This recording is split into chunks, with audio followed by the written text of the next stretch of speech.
김순호 행정안전부 경찰국장이 과거 노동운동을 함께했던 동료들을 밀고 한 대가로 경찰에 특채됐다는 의혹이 얼마 전 제기됐지요.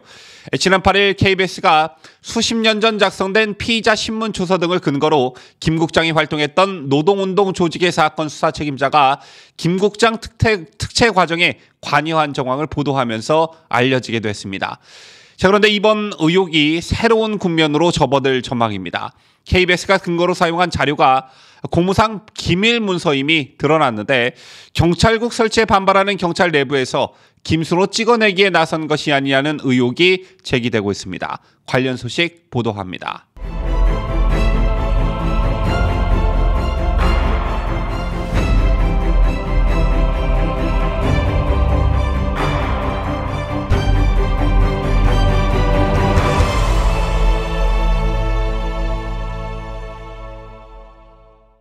시청자 여러분 안녕하십니까? 뉴스데일리 베스트 민앵커입니다.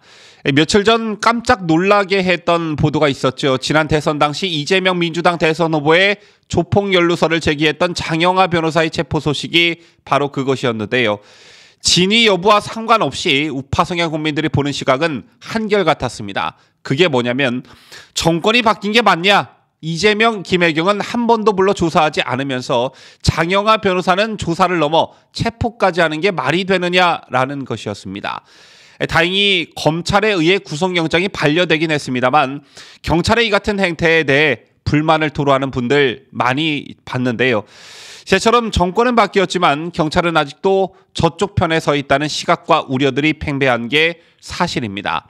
이런 배경에 경찰국 신설 문제로 사실상 경찰 일부 간부들이 항명 사태를 일으키면서 경찰에 대한 우파 성향 국민들의 불신은 더욱 깊어졌는데요. 이런 논란 속에 어제 윤익은 신임 경찰청장이 윤 대통령으로부터 임명장을 받고 공식 업무를 시작했습니다.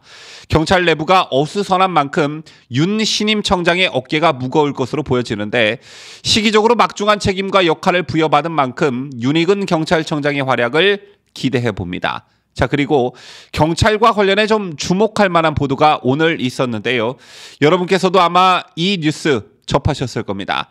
김순호 행정안전부 경찰국장이 과거 노동운동을 함께했던 동료들을 밀고 한 대가로 경찰에 특채됐다는 의혹이 얼마 전 제기됐지요. 지난 8일 KBS가 수십 년 전 작성된 피의자 신문 조서 등을 근거로 김 국장이 활동했던 노동운동 조직의 사건 수사 책임자가 김 국장 특채 과정에 관여한 정황을 보도하면서 세상에 알려지게 됐습니다.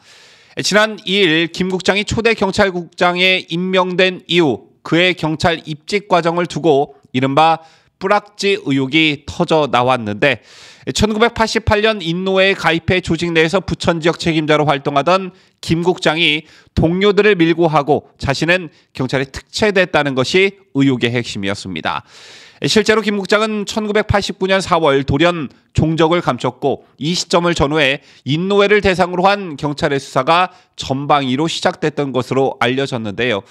당시 경찰은 인노회 회원 15명을 국가보안법 등 위반 혐의로 구속했고 1989년 6월 주요 활동가들이 기소되면서 사실상 인노회 조직은 해체됐습니다. 그 뒤 김 국장은 1989년 8월 경장으로 특채돼 이후 대공분실에 근무하면서 여러 차례 검거 표창을 받고 4년 8개월 만에 경위로 초고속 승진했습니다. 이런 배경에 동료들을 밀고 한 대가성이 있었던 게 아니냐, 이게 의혹의 핵심인데요. 이 같은 의혹이 나오자 김순호 국장은 모든 사실을 전면 부인했습니다. 김 국장은 프락지 프레임을 씌운 분들은 그것을 입증해야 한다며 경찰국장이 되니까 갖은 억측과 의혹을 제기하는데 어떤 의도가 있는 것이 아닌지 의심스럽다, 이렇게 반발했습니다. 김 국장은 자신은 북한의 주체 사상과 공산주의 혁명 이론 등에 관한 전문 지식으로 특채가 된 것이라고 주장했는데요.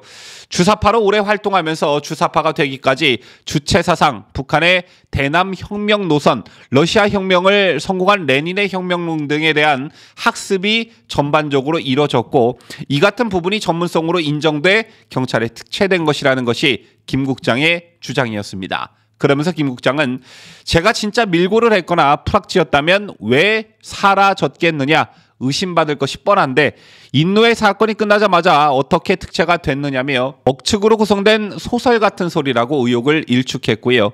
또한 김 국장은 1989년 4월에 주사파로부터 단절을 해야겠다는 마음을 먹었다며 그 전부터 회의와 갈등이 있었고 그래서 고향으로 내려갔던 것인데 공교롭게도 도피가 돼버린 것이라고 당시 상황을 설명하기도 했습니다.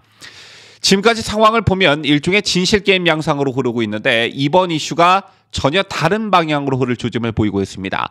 자, 아까 제가 영상 초반에 KBS 보도의 근거는 수십 년 전 작성된 피의자 신문 조서 등을 근거로 했다 이렇게 말씀을 드렸는데요. 그런데 이 자료가 공무상 기밀 문서였다는 게 드러난 것입니다. 그렇다면 이 자료에 접근할 수 있는 경찰 내부의 특정인이 김순호 국장에게 타격을 주기 위해 KBS의 자료를 넘겼다 이런 추정이 가능한데요. 이 같은 의혹을 제기한 사람은 광주지검 순천지청장을 지낸 김종민 변호사였습니다. 김 변호사는 자신의 페이스북에 1989년 수사기록 원본이 통째로 KBS에 제공되었다면 경찰청 내부의 영구보존 주요 사건 기록에 접근할 수 있는 자가 행안부 경찰국 설립과 김순호 경찰국장에게 타격을 가하기 위해 공무상 기밀인 구속영장 신청 기록 원본과 피의자 신문 주소를 KBS에 제공한 것이라고 지적했습니다.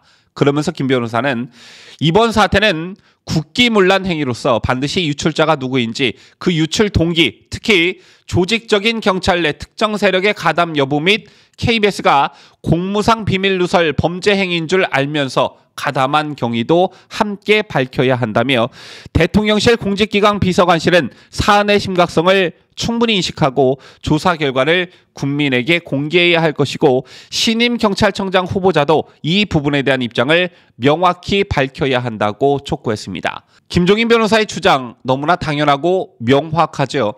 공무상 기밀 자료를 특정 목표를 가지고 이것을 유출했고 언론사에 제공했다면 이건 명백한 범죄입니다. 또 KBS가 이 자료의 성격을 뻔히 알았음에도 이를 보도했다면 KBS도 분명 책임이 있는 것이고요. 때문에 국기문란 행위라는 김 변호사의 표현은 매우 적절한 것입니다. 또 심각한 국기문란 행위에 경찰청장이나 행안부 장관 여기에 대통령실까지 진상 파악에 나서야 한다는 것도 너무나 당연한 말입니다.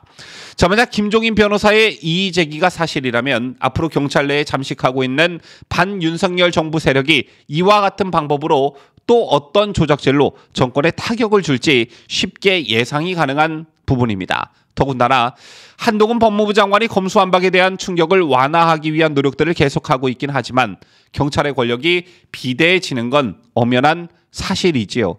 제2의 윤석열 정부 초기에 경찰을 장악하지 못하면 임기 중 경찰에 의해 큰 화를 면치 못할 것이다 라는 우려의 시각들이 그래서 나오고 있는 것인데요. 부디 이번 사건을 국기문란 행위로 규정하고 이 기밀 자료가 어떻게 누군가에 의해 KBS에 들어갔는지 진상조사에 나서길 촉구하는 바입니다. 지금까지 저는 자유대한민국을 수호하는 뉴스데일리 베스트 민앵커였습니다.